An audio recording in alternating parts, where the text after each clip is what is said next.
The media often portrays serial killers as evil geniuses, tricking their victims and evading law enforcement for years, all without arousing suspicion from the people around them. But how smart do you really need to be to get away with murder?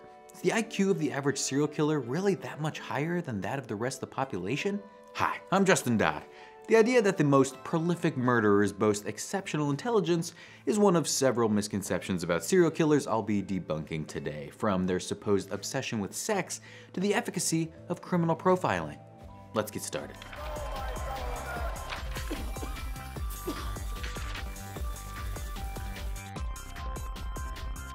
All serial killers are incredibly smart. IQ tests administered in several murder cases have found that the perpetrators of these crimes are not any smarter than the general population. The average serial killer IQ falls around 95, while anything between 90 and 110 is considered typical. Murderers who are able to cover up their crimes are usually driven by an obsessive nature, but that isn't necessarily a marker of intelligence.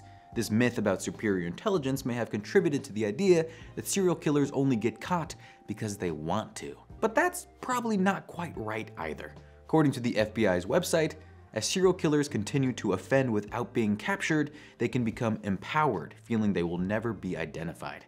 As the series continues, the killers may begin to take shortcuts when committing their crimes. This often causes the killers to take more chances, leading to identification by law enforcement. It is not that serial killers want to get caught, they feel that they can't get caught. Hubris gets them every time. Certain kinds of serial killers do tend to be smarter than others. According to one analysis, murderers who use explosives have an average IQ of 140, which is considered superior intelligence. Perpetrators who use the more direct approach of bludgeoning came out below the national average at 79 points. All serial killers have dozens of victims. When you hear the term serial killer, you think of a long Wikipedia page and a victim count somewhere in the double digits. But while murderers who check those boxes get the most attention, they're far from typical. According to the FBI's definition, criminals need to kill a minimum of 2 people to be considered serial murderers. It doesn't matter if the victims were unlucky hitchhikers or rival gang members. The killings just need to be 2 separate incidents, and there has to be sort of a cooling off period between them. By this definition, there are probably way more serial killers out there than people may assume. They're just not prolific or idiosyncratic enough to warrant a creepy nickname or their own Netflix series. All serial killers are mentally ill. When the general public hears about a person who commits multiple murders, they are apt to say the culprit is mentally disturbed. That may be true in the colloquial sense, but it isn't the same thing as legally being declared clinically insane, and it risks painting people who suffer from mental illness with an unfair and misleading brush.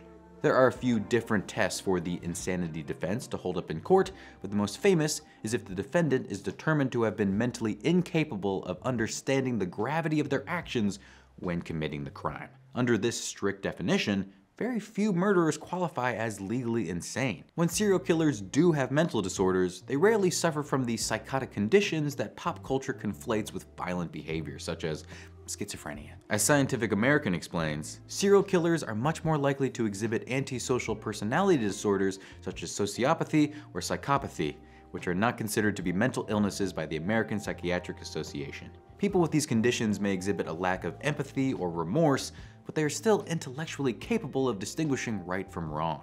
These disorders can also be difficult for outside observers to spot, as many people with personality-related disorders are high-functioning and adept at performing socially accepted behavior. And of course, not everyone diagnosed with serial mental illness commits violent crime. Studies have found that patients with severe mental illnesses only show significantly higher rates of violence in connection to substance abuse. This suggests the comorbidity of drugs and alcohol with mental illness is a better predictor of violent crime than the conditions alone. A fact that you may not have heard is that people with schizophrenia are much more likely to fall victim to violence than the general population, and the stigma around the disorder may contribute to that troubling trend. Serial killers can't stop killing. The act of serial killing is often portrayed as an addiction in popular media. Once the perpetrator gets a taste for murder, you would think they were incapable of stopping. In reality, some serial killers have been known to quit their criminal habits. The FBI cites Dennis Rader, or the BTK killer, as an example. After killing 10 people between 1974 and 1991, he seems to have stopped.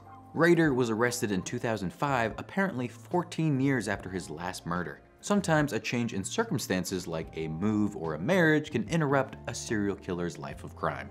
In other instances, they're able to find an outlet for potentially violent compulsions in consensual or solitary sexual activities. Serial killers are only motivated by sex.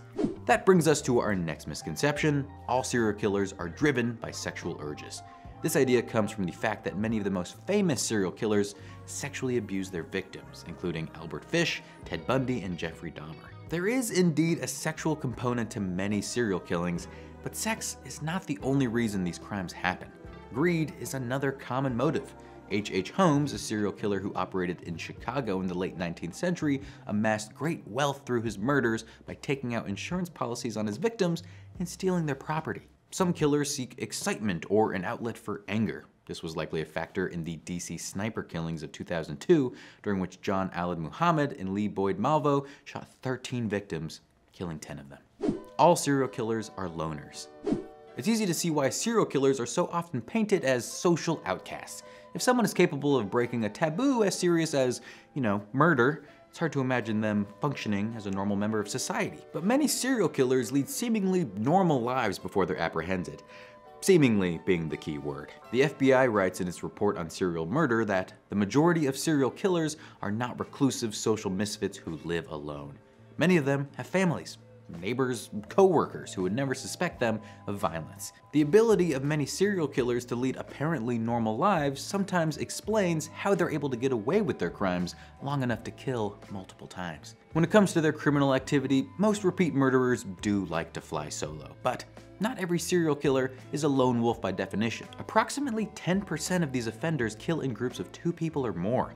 So even when the well-adjusted facade is down, a significant number of killers prefer collaboration over isolation. I mean, you know what they say, teamwork makes the murder. Only men can be serial killers. It is true that serial murder is a male-dominated field, one that most women presumably aren't eager to break into. Nearly all of the most famous criminals in this category from the past century and a half are men. But that doesn't mean female serial killers are non-existent or even that rare. According to a 2015 report from experts at Florida State University, Go Noles, in the California School of Forensic Studies, roughly 16% of America's serial killers are women. According to Scientific American, women are responsible for about 10% of all murders. That means women represent a larger percentage of serial murders than all other homicide cases in the US. Female serial killers are more likely to poison their victims. A greater proportion of them work in healthcare, where they kill by giving lethal overdoses to patients. And the women who commit serial murders more commonly work as part of a pair or team, unlike the lone wolf killers the media likes to endlessly discuss and at times even glorify. Criminal profiling is an effective way to identify serial killers. There's an entire genre of crime television that relies on the misconception that criminal profiling works. In such shows, investigators are able to determine personal details about a serial killer, from their age, their relationship with their parents, just by analyzing a murder scene. This process makes for great TV, but it may be a waste of time in real life. According to a 2007 meta-analysis published in the journal Criminal Justice and Behavior, criminal profilers are just marginally better at guessing, quote, offender characteristics than non-professionals. Even when profilers do come up with accurate predictions, it doesn't tend to make much of an impact on the case. Criminal profiling rarely, if ever, provides a direct lead to a wanted killer. Between its vague nature and the lack of research supporting its validity, criminal profiling has been criticized as a reckless misuse of police time and resources. Now, that doesn't mean you can't still enjoy Mindhunter, but you may have to work a little bit harder to suspend your disbelief. A serial killer's MO never changes. When dealing with serial murder, investigators pay close attention to the killer's MO, or modus operandi. In criminology, an MO describes the method an offender uses to commit their crimes. Identifying the MO can be useful in solving multiple murders committed by the same person, but it would be a mistake to assume a killer's MO never changes. According to FBI agent and behavioral analyst John Douglas, a serial murder's MO should be viewed as a work in progress that evolves the longer they're active. He told Mental Floss in 2019, when a criminal starts perpetrating crimes, if something doesn't go right, he's got to perfect the MO. It's also a mistake to use MO and signature interchangeably. While an MO refers specifically to the murder method, a killer's signature is a ritual that isn't necessary to commit the crime. If a serial killer collects the same garment from each of their victims as a trophy, that is nothing to aid them in the crime. In fact, it can make them easier to catch. MO and signature are both important pieces of information in serial killer cases, and understanding how they work and differ is vital to the investigator's success. Serial killers pose a serious threat to the average person. Consume enough true crime content and you'll start to suspect that serial killers are lurking around every corner. The truth is that serial killers pose a much smaller threat to the average person than our culture's obsession with them would have you believe. According to the FBI, serial killers are responsible for less than 1% of all murders in the US. Just 30 people fell victim to serial murderers in 2015.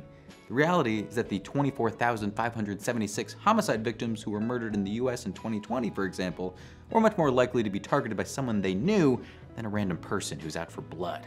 But those cases don't always make for exciting podcast fodder. We've got an upcoming episode covering misconceptions about cryptocurrency. Drop a notable myth about crypto in the comments for a chance to be featured in that episode. I'm sure this will go swimmingly. Thanks for watching.